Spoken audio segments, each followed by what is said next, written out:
This is TWiT. Mobile World Congress took place this week. Very beginning of the week, I want to say Sunday, Samsung dropped the Galaxy S9 and S9 Plus.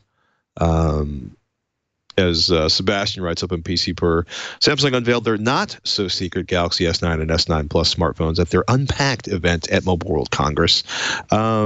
You know, they had also, I guess, accidentally posted the launch video the day before, so that kind of complicated the surprisey part of things. Snapdragon 845 in the US and China. Samsung's Exynos 9810 Octa in the rest of the world, and you know, camera updates. And in a lot of ways, the reaction to this was, wow, it's like a Samsung S8, except it's got a better camera. Dual 12 megapixel rear cameras.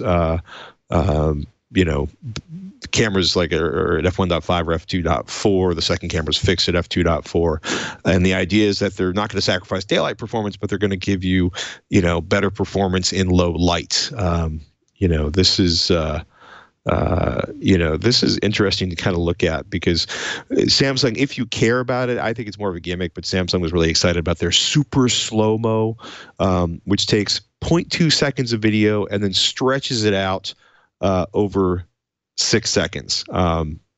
So it's capturing 960 frames per second in HD, which, as far as I'm concerned, is a pretty awesome kind of, you know, feat to do on something that's in your, you know, it's something that'll fit in your pocket. I mean, given that, like, you can rent a really super serious slow motion camera for, say, $10,000–$15,000 a day, if you're in the right part of the country, to have that level of power inside your phone is pretty outrageous. I just wish it was longer than 0.2 seconds, because 0.2 seconds goes by really fast. Yeah, and you don't really have a control over that, right? Not so much. Like it auto detects for when the motion occurs, which, yeah, you know, sounds great, except you have to trust it to do it when you wanted it to happen. So yeah. Well, you know, it's an interesting. I guess I would trust the AI more than I would trust my capability to tap the screen at the right time, have the screen react in the appropriate time to capture what I wanted to capture. I don't know. Yeah. 0.2 seconds is a very short window. You can do it up to 20 times in a video. I would like to see, you know, could you do it in post? Does it have to be done live?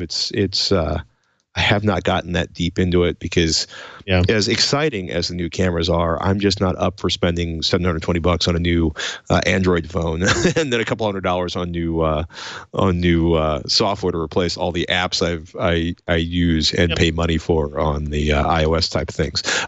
Pre-orders are up now, up at Samsung's website, and March 16th is the release date for both of those. DisplayMate, which is a fantastic website.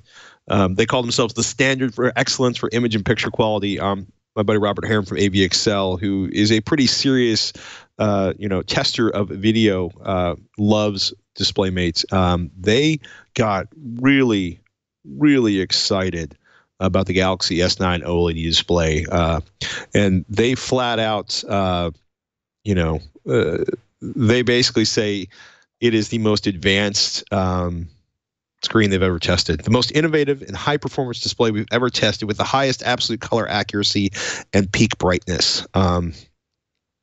They are super excited about this, you know, and they basically flat out, you know, say that OLED displays have tremendous performance advantages over LCDs. So high-end and flagship smartphones need OLED displays in order to compete at state-of-the-art performance levels, securing OLED as the definitive premier display technology for the top-tier smartphones in the foreseeable future for the next 3 to 5 years. And they get really in-depth in their analysis of the phone. They're basically saying it's virtually indistinguishable from perfect in terms of the absolute color accuracy.